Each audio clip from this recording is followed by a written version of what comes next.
Assalamualaikum warahmatullahi wabarakatuh.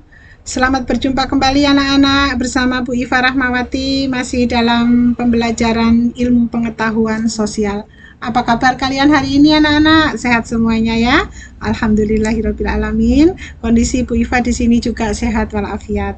Anak-anakku sekalian, pada pertemuan kita kali ini Bu Iva masih akan melakukan pengayaan soal-soal ujian sekolah.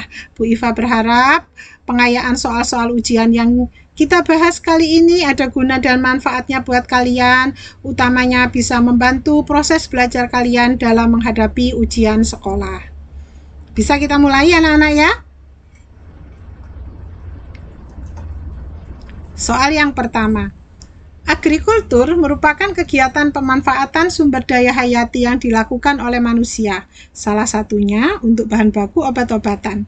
Berikut ini yang merupakan pemanfaatan agrikultur untuk bahan baku obat-obatan adalah, seperti kalian ketahui anak-anak, pemanfaatan sumber daya hayati yang dilakukan oleh manusia itu bisa berupa untuk bahan baku obat-obatan, bisa untuk bahan pangan, bisa untuk bahan baku industri, bisa untuk tanaman pelindung, bisa untuk tanaman hias juga. Nah, kita fokus ke pertanyaan kita yang ditanyakan adalah tanaman untuk bahan baku obat-obatan. Maka jawabannya adalah yang mana anak-anak? Ya, jawabannya adalah yang A, itu adalah tanaman mengkudu atau pace anak-anak ya, bisa digunakan sebagai bahan baku obat-obatan. Yang B ini adalah kelapa sawit, ini adalah bahan baku industri untuk minyak goreng. Yang C ini adalah tanaman pelindung yang biasa ada di pinggir jalan, dan yang D ini adalah tanaman hias ya, ini bunga melati. Bisa juga ini sebagai tanaman industri anak-anak, jika diekstrak kan bisa jadi minyak wangi juga. Nah, ini pohon bunga melati. Perhatikan ciri-ciri lembaga kerjasama ekonomi internasional berikut ini. 1. Fokus di bidang ekonomi, perdagangan, dan investasi. 2. Bertujuan memperkuat perdagangan internasional negara-negara di kawasan Asia Pasifik. 3. Indonesia sebagai negara anggota berperan menjadi tuan rumah penyelenggaraan konferensi tingkat tinggi.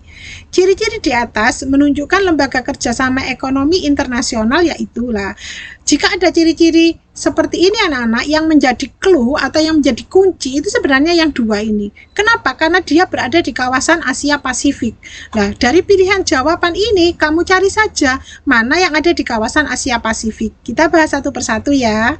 Yang pertama, AFTA. AFTA ini adalah ASEAN Free Trade Area. Ini berarti ASEAN, bukan ya, karena ASEAN itu kan di kawasan Asia Tenggara. Berarti A bukan ya. Yang B, APEC. APEC itu adalah Asia Pacific Economic Cooperation. Nah, ini mungkin yang B ini. Yang C, WTO, World Trade Organization, organisasi perdagangan negara-negara di dunia. Berarti bukan ya yang C, karena negara di dunia. Berarti kan banyak negara. Yang D ini ASEAN, berarti bukan juga. Maka jawaban yang benar adalah ya yang B, APEC. Asia Pacific Economic Cooperation. Jadi sesuaikan dengan ciri-cirinya ini, apalagi ciri-ciri pada nomor 2. Bertujuan memperkuat perdagangan negara-negara di kawasan Asia Pasifik. Pernyataan yang benar tentang konferensi Asia Afrika adalah A. Perkumpulan negara-negara di kawasan Asia Afrika yang ingin segera merdeka. B. Pertemuan negara-negara di kawasan Asia Afrika yang merintis berdirinya gerakan non-blok. C. Pertemuan negara-negara berkembang yang ingin menjalin kerjasama dengan negara-negara maju. D. Perkumpulan negara-negara di kawasan Asia Afrika yang tidak setuju adanya blok barat dan blok timur.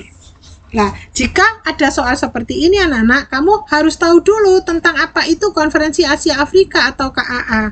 Konferensi Asia Afrika atau KAA itu adalah konferensi negara-negara di kawasan Asia Afrika yang diselenggarakan di Bandung tahun 55. Dan salah satu tujuan diselenggarakannya Konferensi Asia Afrika atau KAA ini adalah untuk merintis berdirinya negara gerakan non-blok. Gerakan non-blok itu adalah gerakan negara-negara yang tidak memihak kepada blok barat atau tidak memihak kepada blok timur. timur. Ya anak-anak ya, blok barat itu berarti diprakarsai oleh Rusia atau Uni Soviet, dan blok timur itu diprakarsai oleh Amerika Serikat. Nah, berarti jawaban ini adalah yang B. KAA atau Konferensi Asia Afrika merintis berdirinya Gerakan Negara Non-Blok. Perhatikan gambar berikut ini ya. Ini adalah peta persebaran fauna anak-anak ya, hewan di Indonesia. Hewan yang sebagian besar ada di antara garis Wallace dan garis Weber adalah, nah, kamu perhatikan anak-anak, garis Wallace itu adalah garis yang memisahkan fauna atau hewan yang ada di Pulau Sumatera, kemudian Pulau Jawa, dan Pulau Kalimantan. Hewan-hewan yang ada di daerah ini disebut dengan hewan tipe asiatis. Ciri-cirinya yaitu hewan berkaki 4 dan hewan menyusui atau mamalia. Nah, ini fauna asiatis. Kalau hewan yang ada di antara garis Wallace dan garis Weber, nah berarti di sini anak-anak meliputi Pulau Sulawesi, kemudian Pulau Bali, dan Pulau Nusa Tenggara. Ini faunanya disebut fauna tipe peralihan. Nah, ya, ini adalah tipe peralihan. Dan fauna yang dibatasi oleh garis Weber ini meliputi Pulau Maluku, kemudian Pulau Papua atau Irian. Nah, anak-anak ya, ini faunanya atau hewannya disebut dengan fauna tipe Australis. Diulangi Bu Iva, di daerah atau di pulau yang dibatasi oleh garis Wallace, ini faunanya disebut fauna tipe asiatis dengan ciri berkaki 4 dan merupakan hewan mamalia. Yang ada di antara garis Wallace dan garis Weber meliputi Pulau Sulawesi, Pulau Bali, dan Pulau Nusa Tenggara. Ini disebut dengan fauna tipe peralihan, dan yang dibatasi oleh garis Weber ini disebut fauna tipe Australis. Pertanyaannya, hewan yang sebagian besar ada di antara garis Wallace dan garis Weber adalah, berarti yang ditanyakan kan yang peralihan anak-anak ya. Ini antara garis Wallace dan garis Weber. Nah, berarti ini yang ditanyakan, hewan apa saja yang ada di pulau ini atau yang termasuk kategori hewan tipe peralihan? Jawabannya A, gajah, harimau, kuda. Berarti bukan ya, karena ini adalah tipe asiatis, hewan mamalia kan. Yang B, kanguru, burung cendrawasih, dan walabi. Ini juga bukan anak-anak, karena kanguru dan walabi ini adalah hewan-hewan berkantung ya.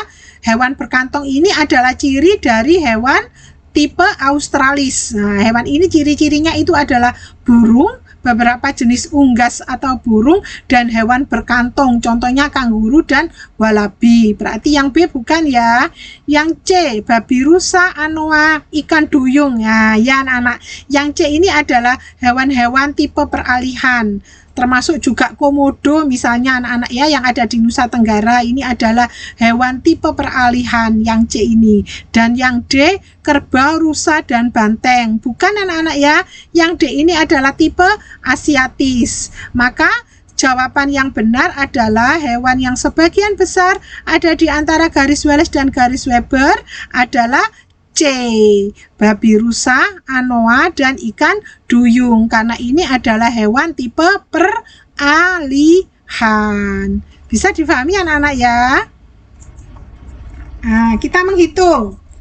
Bu Iva ingin membeli sebuah baju buatan Malaysia seharga Rp50 Malaysia. Berapa rupiah yang harus dikeluarkan Bu Iva jika kurs yang berlaku, kurs jual Rp1 Malaysia adalah Rp3.500, kurs beli Rp1 Malaysia adalah Rp3.300. Nah, kamu perhatikan dulu anak-anak ya. Bu Iva ini membutuhkan ringgit kan, berarti Bu Iva datang ke bank atau ke money changer ingin membeli ringgit. Maka bank atau money changer tersebut kan menjual ringgit kepada Bu Iva kan, berarti banknya, maka yang berlaku adalah kurs jual. Bu Iva tadi butuh berapa? 50. Berarti 50 kita kalikan dengan kurs jualnya 3.500. Maka jawaban yang benar yaitu ya Rp175.000. Maka Bu Iva yang rupiah yang harus dikeluarkan oleh Bu Iva adalah Rp175.000. Jawaban yang benar adalah D.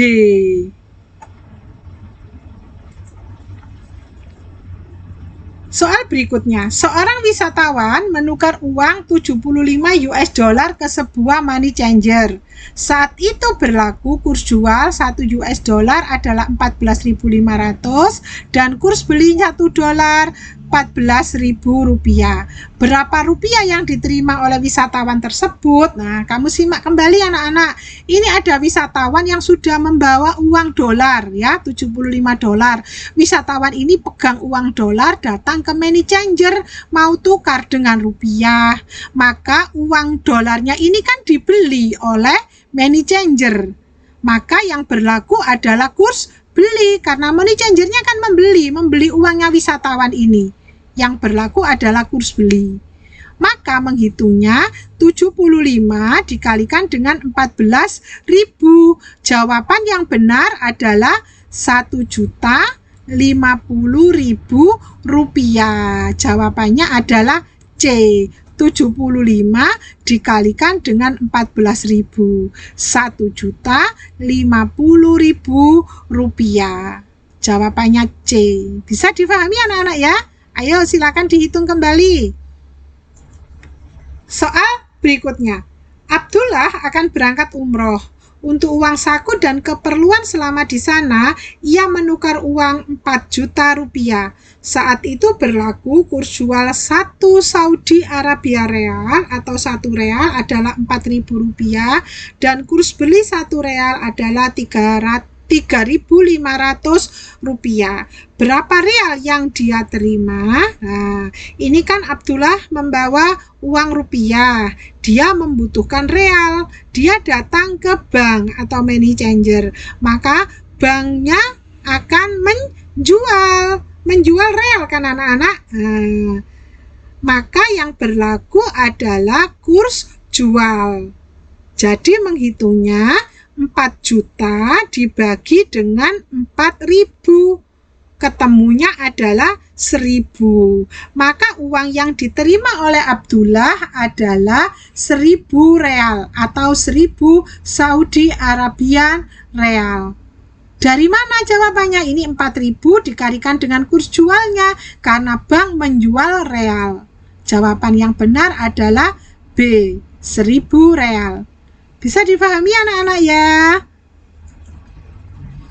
Demikianlah tadi anak-anak beberapa soal untuk pengayaan ujian sekolah yang sudah kita bahas bersama.